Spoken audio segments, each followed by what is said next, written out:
أحد المتابعين الأبطال طلب مننا نعمل موضوع عن ثقب الأوزون. تخيل معايا كده إنك ماشي في الشارع وفجأة الشمس تطلع عليك من غير ما تستأذن، بس المرة دي مش زي كل يوم، لأ، دي شمس جايبة آخرها على الآخر، درجة الحرارة عالية، جسمك بيسخن بسرعة، جلدك بيحترق، والمفاجأة أنت مش لوحدك، العالم كله بيغلي حرفيا. طيب إزاي ده وليه؟ السبب هو درع واقي حوالينا اسمه طبقة الأوزون، والدرع ده حصل فيه ثقب.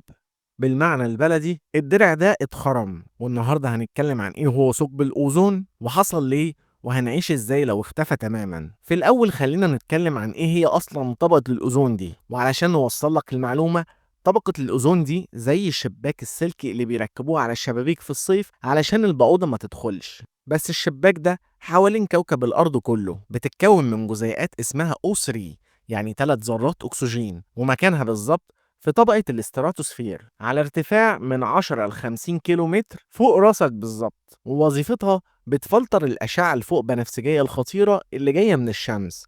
الأشعة دي اللي لو دخلت جسمك على طول ممكن تسبب سرطان جلد، وممكن تسبب عمى وحاجات تانية كتير تخوف. طيب ازاي اكتشفنا ان في ثقب في الأوزون؟ في الثمانينات علماء في القطب الجنوبي لاحظوا ان الأوزون بينقص، وأول رد فعل كان يا نهار أبيض، الدرع اللي بيحمينا هيختفي. وفعلا لقوا في منطقة فيها نسبة الأوزون بقت قليلة جدا، وده اللي أطلقوا عليه اسم ثقب الأوزون. والسبب الأساسي كان غاز اسمه CFCS، وده اختصار لكلورو فلورو كربونات، وده كنا بنستخدمه في بخاخات الشعر والبرفانات زمان، وكمان أجهزة التكييف والتلاجات القديمة. الغاز ده كان بيطلع للسماء وبيوصل لطبقة الأوزون، وبيبدأ يكسر جزيئات الأوزون واحدة واحدة. يعني احنا بنفسنا كنا بنهد الدرع اللي بيحمينا من غير ما ناخد بالنا. طيب تفتكر ايه اللي ممكن يحصل لو الأوزون ده اختفى؟ سرطان الجلد هينتشر بشكل مرعب، والزرع كله هيموت علشان الأشعة فوق البنفسجية بتأثر على عملية البناء الضوئي، والأسماك والكائنات البحرية هتتأثر من أول السلسلة الغذائية، ودرجة الحرارة هترتفع بشكل غير طبيعي، والأمراض هتنتشر أكتر بسبب ضعف المناعة. يعني باختصار كوكبنا هيبقى زي مايكروويف أرضي. طب هل في أمل إننا نحمي نفسنا من ثقب الأوزون ده ونحاول إن هو ما يكبرش ويتوسع؟ أيوة طبعا.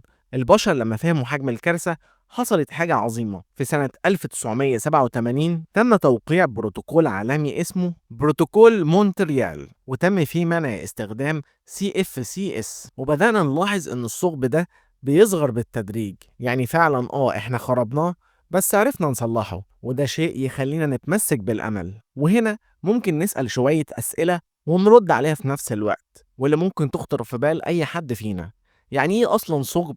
هو في حفرة في السماء؟ السماء ما فيهاش حفرة فعلية، هو تعبير مجازي لنقص شديد في كمية الأوزون في منطقة معينة. طيب هل فعلا الثقب ده فوقنا هنا في مصر أو فوق أي مكان تاني في العالم؟ الأوزون مركزه الأكبر حوالين القطب الجنوبي، بس تأثيره بيأثر على الكوكب كله. طيب هل هو لسه بيزيد؟ الإجابة لأ، الحمد لله، بقاله سنين بيقل بسبب المنع العالمي للغازات المدمرة. طيب يعني مفيش خطر؟ هو الخطر قل، بس لازم نكمل ونحافظ ونستخدم منتجات صديقة للبيئة. طيب هل ممكن الثقب ده يرجع يختفي تماما؟ حسب ما العلماء قالوا إن في احتمال كبير إنه يتعافى بالكامل خلال ال30 سنة اللي جاية، وده لو فضلنا نراعي البيئة. يعني الموضوع مش بس علم في الكتب، ده حياتنا اليومية مرتبطة بحاجة فوقينا بعشرات الكيلوهات.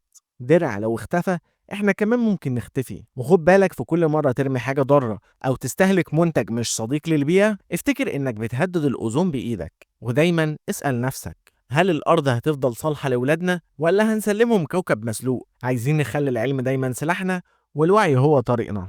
وبس كده، دعمك ليا لايك وشير، ولو انت على اليوتيوب اشترك في القناة، وما تنساش تشوف الحلقات اللي فاتت.